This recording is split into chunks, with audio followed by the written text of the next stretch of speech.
Class में ही देखो लिंग के आधार पर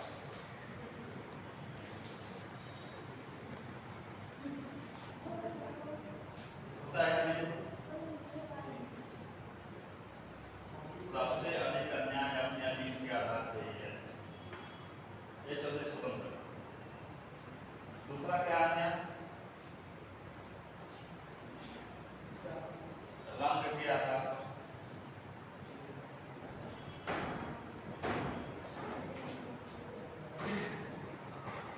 औरत पुरुष, गोरा काला, चलता है नहीं? कितनी शादियां टूट जाती हैं गोरा काला के चक्कर में। ये हमको लगता है कि डायरेक्ट नहीं देखिए, लेकिन सर बहुत बुरे लोग हों वो भी बहुत अच्छे नहीं करते। ये तो तुम्हारा मानना है ना सर और कुछ लोगों को जो है बहुत बुरे लोग भी पसंद होते हैं। वो अंधकार में होते हैं, वो अंधकार में होते हैं। सर बुरे लोग प्रॉब्लम नंबर 1 अंदर लोग बहुत घमंडी रहेंगे, हम बहुत बुरे हैं। सोशल जस्टिस पढ़ रहे हैं वहां पे करो लिंग के आधार पर अन्याय, रंग के आधार पर अन्याय, ऊंच नीच अर्थात जातिगत भाव,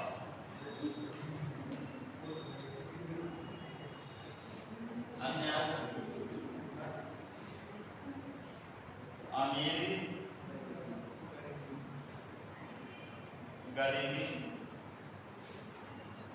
ये सारे सेक्टर में जो कोई भेदभाव करता है तो अन्याय के श्रेणी में आता है। और इसी को हम कहते हैं कि ऐसा न करें, इसी को हम कहते हैं सामाजिक न्याय। धर्म भी आ इससे ऊपर ये सोचना सर, इसमें धर्म भी आ सकता है। हाँ? धर्म भी आ सकता है। हाँ धर्म भी है, धर्म के आधार पर धर्म अर्थात इस अवधारणा से ऊपर उठ के सोचना ये सामाजिक न्याय है। कोई गोरा हो गया, कोई काला हो गया, वह स्वयं जाकर किसी जो है काले रंग में नहाया नहीं, नहाया था उसको उसकी क्या गलती?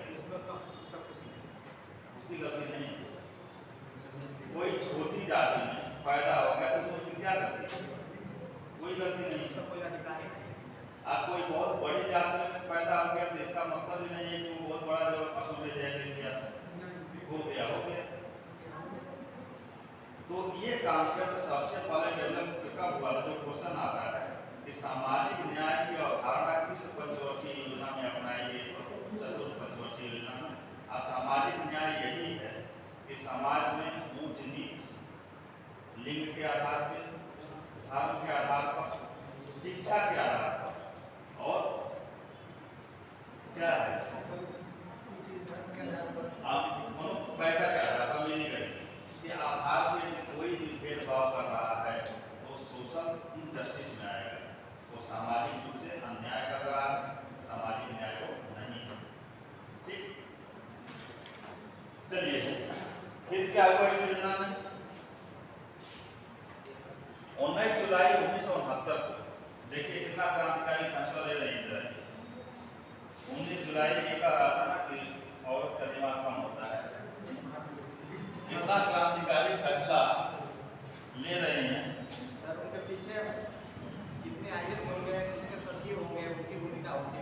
ठीक है, 20 लोग पीछे दिमाग देने वाले हों, लेकिन जो सामने है उसको इतना दिमाग है ना क्या उचित है क्या अनुचित है। मोदी को तो अन्य लोग दिमाग देते हैं। नीति शास्त्र जब तुम पढ़ोगे तो नीति शास्त्र क्या है? उचित और अनुचित के बीच तुम खड़े हो। लास्ट सिटीजन आप नियम बनने जा रहे हो और नियम के सामने समस्या हो जानी है क्या उचित है क्या अनुचित। उचित और अनुचित का भेद करते हुए सदैव उचित का ही साथ देना, यही है आपका जो है सोशल जस्टिस और एथिक्स, मोरालिटी या नीति शास्त्र। तो देखो मौका मिलता है कि नहीं 2-4 दिन नीति शास्त्र चलाने का? लगता है ना अधिकारी महोदय के विचार है कि अप्रैल में जो है पेमेंट कैसे मिलेगा? तो तो उन्हीं के साथ पढ़ा के अब इतना भी नहीं कि बन जाए टीचर। चलिए अगला क्या हुआ, 19 जुलाई 1969।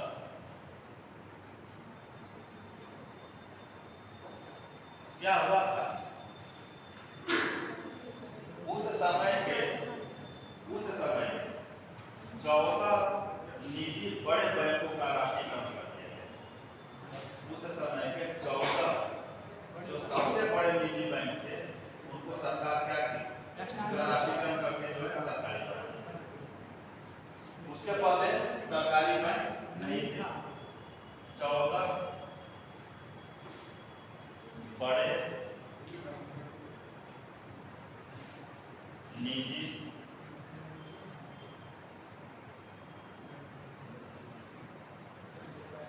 बैंकों का राष्ट्रीयकरण किया गया, नेशनलाइज कर दिया गया। तो अब जान लो कि 1969 के पहले एक भी सरकारी बैंक नहीं था। जितने भी बैंक थे सब के सब प्राइवेट, सारे के सारे बैंक उस समय प्राइवेट हुआ करते थे। ये हो गया। चलिए अब राष्ट्रीयकरण करने के पीछे मंसूबा इनका क्या है, क्यों राष्ट्रीयकरण किया गया, इन बैंकों के सरकार अपने हाथ में ले ली। पहला, बैंक क्या करता है, बैंक की परिभाषा होता है, पैसा लेता है, जमा करता है, बैंक वह संस्था है उसको कहीं इन्वेस्ट करता है, जो ऋण लेता है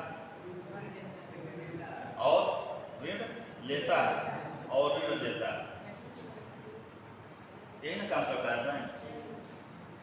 कुछ लोगों से ऋण लेने का मतलब ये है कि जब वो एक निश्चित अमाउंट का दिए कि इतने पे मैं आपको इतना % ब्याज दूंगा, तो इसका मतलब कि तुम स्वेच्छा से भले जमा किए, बैंक ऋण आपसे ले लिया।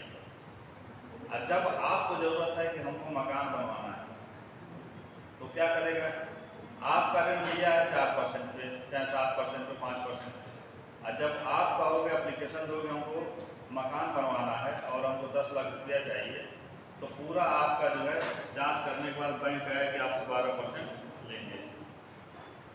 जो बीच का जो अमाउंट हुआ, मानते हैं 7% पे जमा दिया 7% पे और उधार दिया 12% पे, बीच का जो अमाउंट है 5%, उससे बैंक क्या करता है, उसी से वो अपना पूंजी बनाता है और अपने एम्प्लॉइयों का जो भी खर्चा होता है उस पर खर्च करता है। चलिए, तो पहला काम ये हुआ कि इसलिए राष्ट्रीयकरण किया गया। उद्देश्य, राष्ट्रीयकरण का उद्देश्य क्या था, छोटे एवं मध्यम उद्योगपतियों को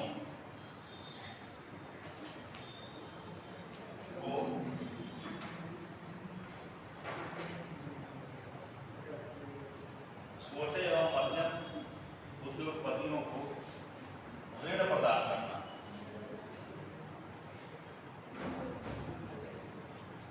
क्लियर हुआ? छोटे एवं मध्यम उद्योगपति जो है उनको क्या ऋण प्रदान करेगा, वो भी क्या सस्ते दाम में।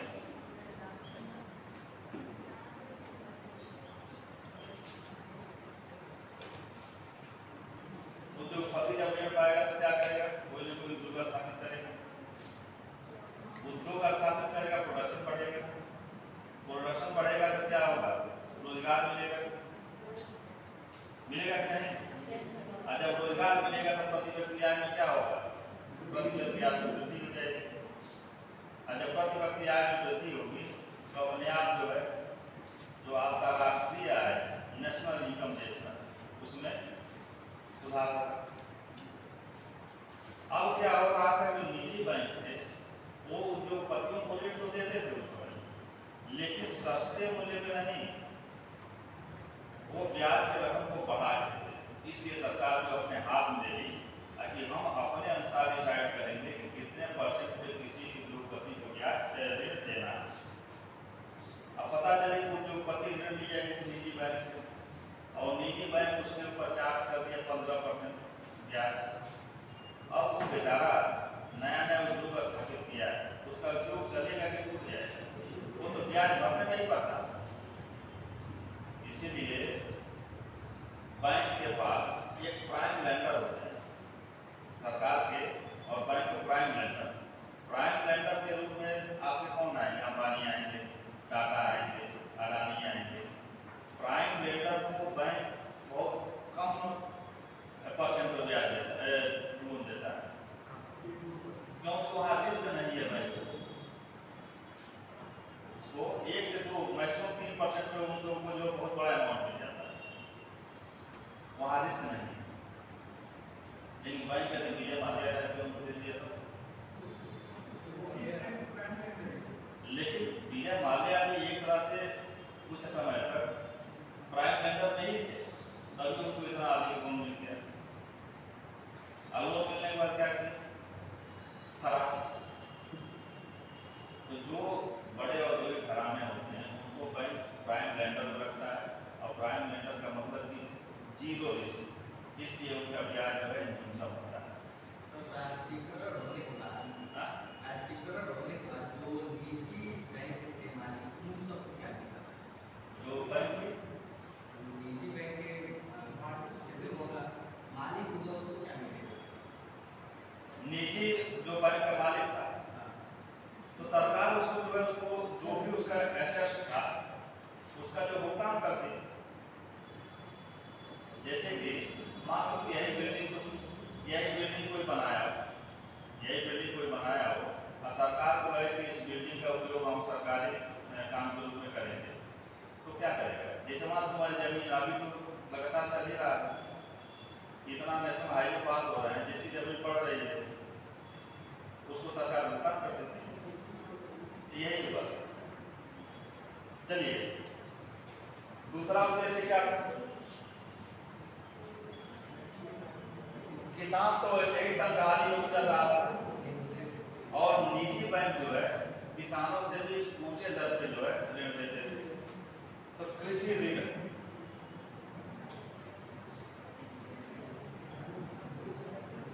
को सस्ता करना, कृषि ऋण को क्या करना, इसका उद्देश्य था सस्ता करना।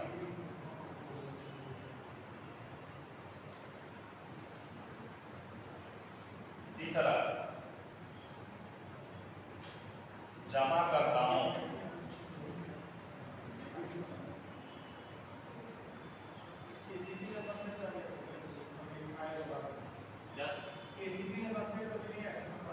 KCC भी आएगा, हम मतलब जॉब करेंगे।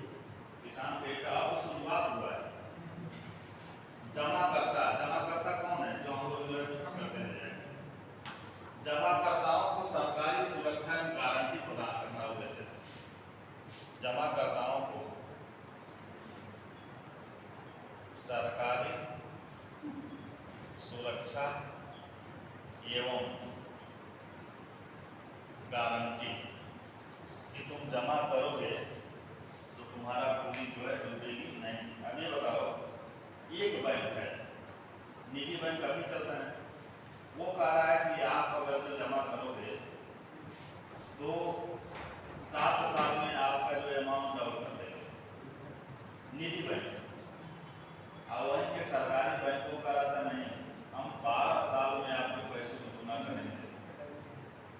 लेकिन निजी बैंक जो 20 एजेंट लगाया है, कोई जो है उसके यहाँ जमा करने नहीं जाएगा, और सरकारी बैंक कहता है कि हम 12 साल में गुना करेंगे। वहाँ एजेंट की जरूरत है नहीं, की लाइन लगी है जमा करने के लिए।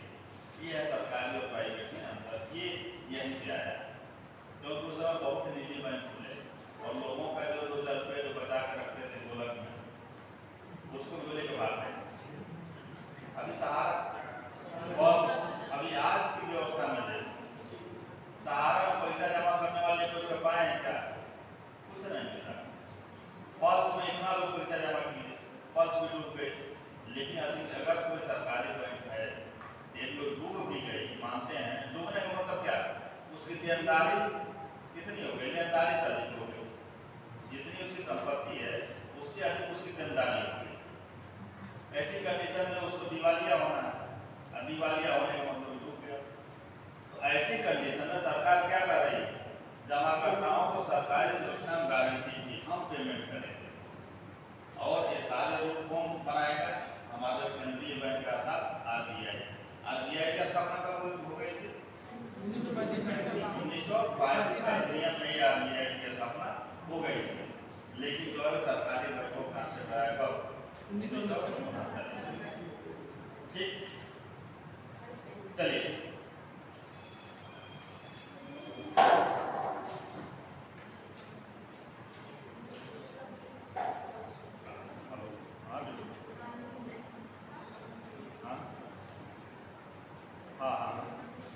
अरे ठीक ठीक ठीक ठीक, अरे नहीं भाई हम नहीं तुम बाजी मारना क्या है, हाँ बस यही है। चलिए अभी आपको कौन सा क्लास में क्लास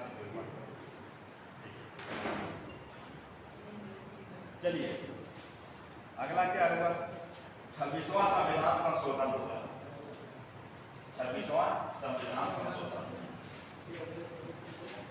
हटा दे इसको,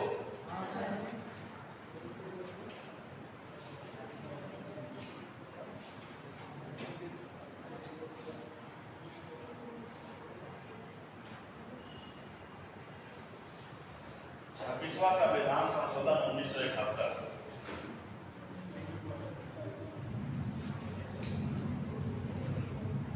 अब देखना अगला दिमाग में है कि इंदिरा जी का कितना शानदार दिमाग लगा रहे हैं। 26वां संविधान संशोधन,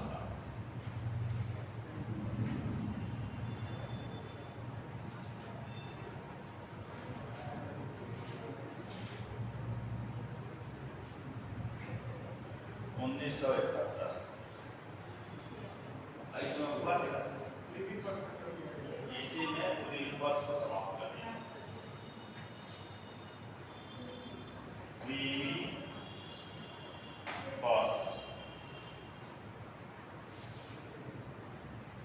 समाप्त।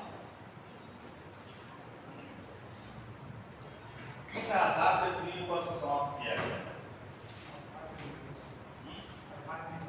अभी सोशल जस्टिस पढ़े हो, बस वही बात, समानता को आधार बनाया गया।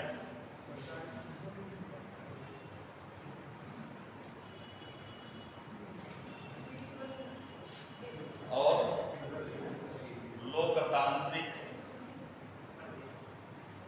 मूल्य, समानता एवं लोकतांत्रिक मूल्य, ये दोनों चीज हमारे कहाँ पे संविधान के प्रस्तावना में, संविधान के प्रस्तावना में। देखो एक देश को बनाने के लिए जो नेता होता है उसको बहुत कुछ सोचना पड़ता है, उसी को रिसर्च करता है।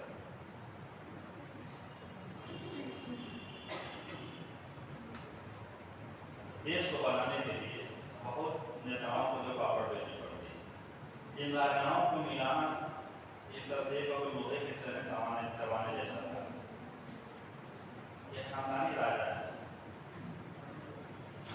और राजा किसी की बात को सुनता नहीं। यदि राजा किसी की बात को सुन लिया तो राजा भारत के राजाओं चाहते के भी कहा जाए। तो उस समय जरूरत थी तो पटेल ने कहा ठीक है आप लोगों का सब कुछ बरकरार रहेगा। क्या क्या बरकरार रहेगा, जब आप जाएंगे तो 21-11-51 तोपों की सलामी दी जाएगी।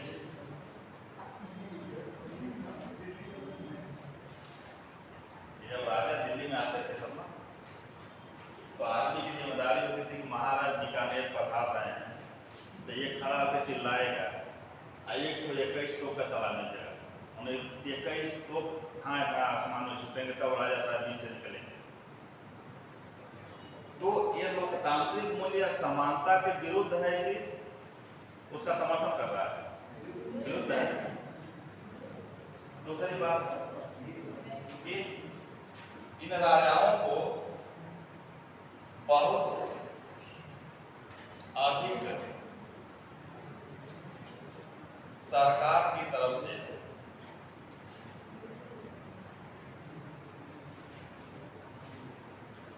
वार्षिक धन दिया जाता है। एक तरह से पेंशन था इन राजाओं का, ये धन दिया जाता था वार्षिक। ये भी समानता के विरोध में है कि समर्थन है? विरोध में।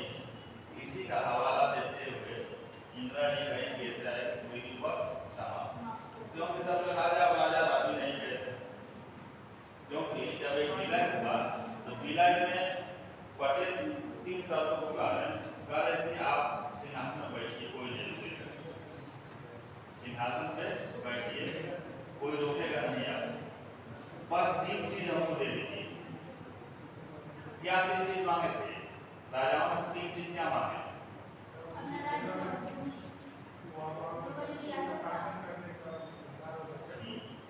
देखो 3 लोगों की चीज थी। विदेश संबंध, आप किसी देश के साथ संबंध स्थापित नहीं करेंगे, भारत सरकार संबंध स्थापित करेगी। अपनी सेना भंग कर दीजिए, आपकी सुरक्षा गारंटी कौन ले रही है? भारत सरकार।